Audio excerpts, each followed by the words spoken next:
Modern aviation has made great progress in recent years. Huge airliners carry into the sky each day an ever larger tonnage of cargoes and passengers. Jet propulsion has made possible extremely high speeds.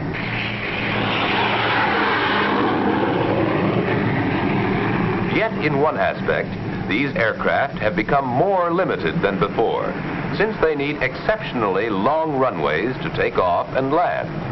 The need for an aircraft independent of huge airfields is being met today by the helicopter, which can land in any area big enough for its whirling rotor.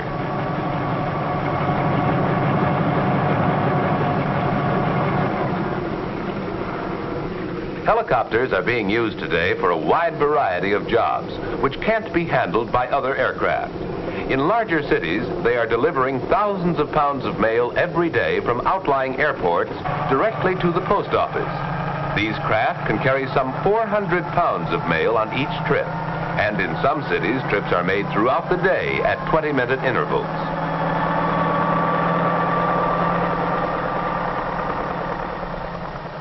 Flying over city traffic, the helicopter can land directly on the roof of the post office itself in a fraction of the time needed by mail trucks, thus greatly speeding the delivery of mail.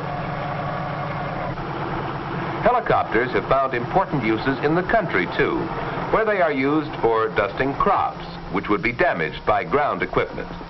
The helicopter's great maneuverability makes it possible to spread dust over every corner of the field, no matter how irregular it may be.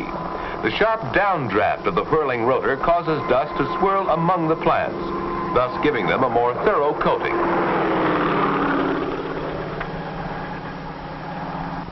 The helicopter's slow speed makes it useful for any kind of air search, and especially for inspections of such things as power lines and pipelines. If anything unusual is spotted from the air, the helicopter can hover to give the inspector a better look. Equipped with pontoons, the helicopter can land on water and can penetrate swamps which were previously inaccessible.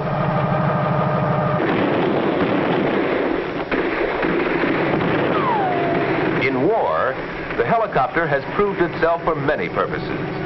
In addition to its use for observation, for direction of artillery fire, and for transportation of men and equipment, the helicopter has saved many a life by its ability to land directly on the battlefield in order to speed wounded men to base hospital facilities. But all these values will eventually be secondary to the helicopter's use as a passenger vehicle. Combining its ability to fly with the automobile's ability to go directly to and from its destination, this versatile craft is almost unlimited in the variety of uses to which it can be put. To understand the helicopter, let's first see what makes an ordinary airplane fly. It isn't the propeller which lifts the airplane off the ground. For example, jet airplanes can fly without propellers. But all ordinary aircraft must have forward speed to fly, and this forward speed is provided by the propeller. The reason speed is necessary lies in the shape of the airplane's wing. A careful examination will show that the wing has been designed so that its upper surface is more curved than its lower surface. Therefore, the distance from the front to the back of the wing measured along the lower surface is less than the distance from the front to the back measured along the upper surface. When the airplane is in motion, air rushes past the wing. The air passing the upper surface moves a longer distance in the same time as the air passing the lower surface, and therefore moves past the upper surface faster. This difference in air speed increases as the airplane itself moves faster, and creates a partial vacuum along the upper wing surface. The normal air pressure under the wing lifts it into this partial vacuum, which enables the airplane to fly. At first glance, a helicopter seems to be able to fly without wings. Actually, however, the rotor blades of a helicopter are shaped much like the wings of an airplane. The upper surface of the rotor blade is more curved than the lower surface. When the rotor turns, air moves past it in much the same way that it moves past the wing of an ordinary plane. Thus, there is no need for the helicopter itself to be moving. When the blades move fast enough, they provide the lift necessary to raise the helicopter off the ground and permit it to hover. Thus, helicopters are called rotary wing aircraft, while conventional airplanes are called fixed wing.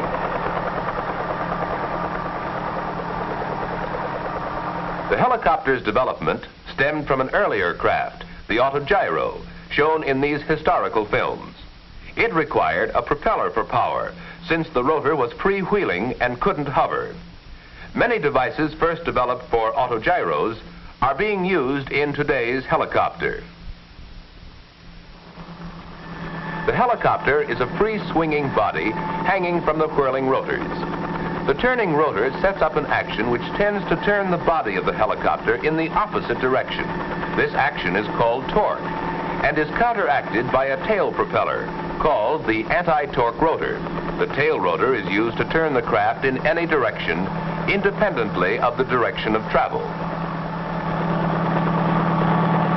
To understand how forward movement is accomplished, let's see what happens with a toy rotor like this. If you hold the rotor flat, it will fly straight up. But if you tilt it in any direction, it will fly in that direction. A helicopter rotor works the same way. Tilting it in any direction with relation to its shaft causes the helicopter to fly in that direction, whether it's forward, backward, or sideways. The direction of flight is determined by the tilt of the rotor, and not by the direction the nose of the helicopter is headed. Now let's take a ride in a helicopter. While the controls are comparatively simple, a helicopter pilot must be as thoroughly trained as the pilot of any other type of aircraft. A self-starter starts the engine, and after a careful warm-up, we're ready to take to the air.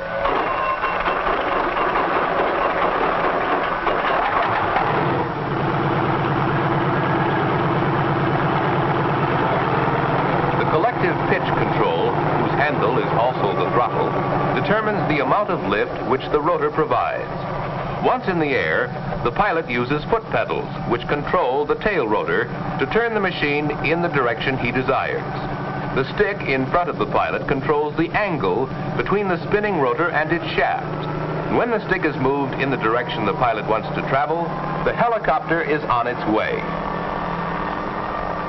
Flying a helicopter is quite a different experience from flying a fixed-wing craft.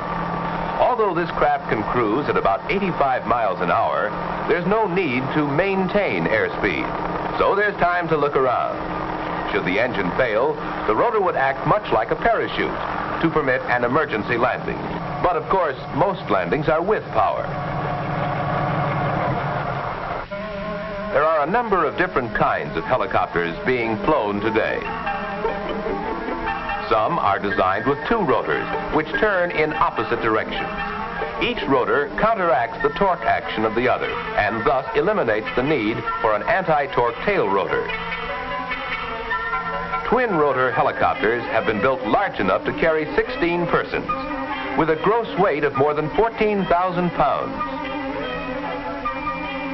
The jet helicopter, powered by tiny jet engines on the tips of the rotor blades, works much like a fireworks pinwheel.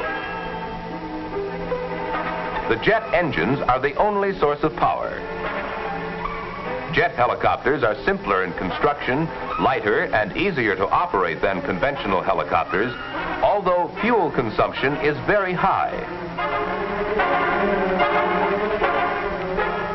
The continued development of this and other types of helicopters, with their unprecedented freedom of movement and the wide range of uses to which they can be put, holds great promise for the future of transportation.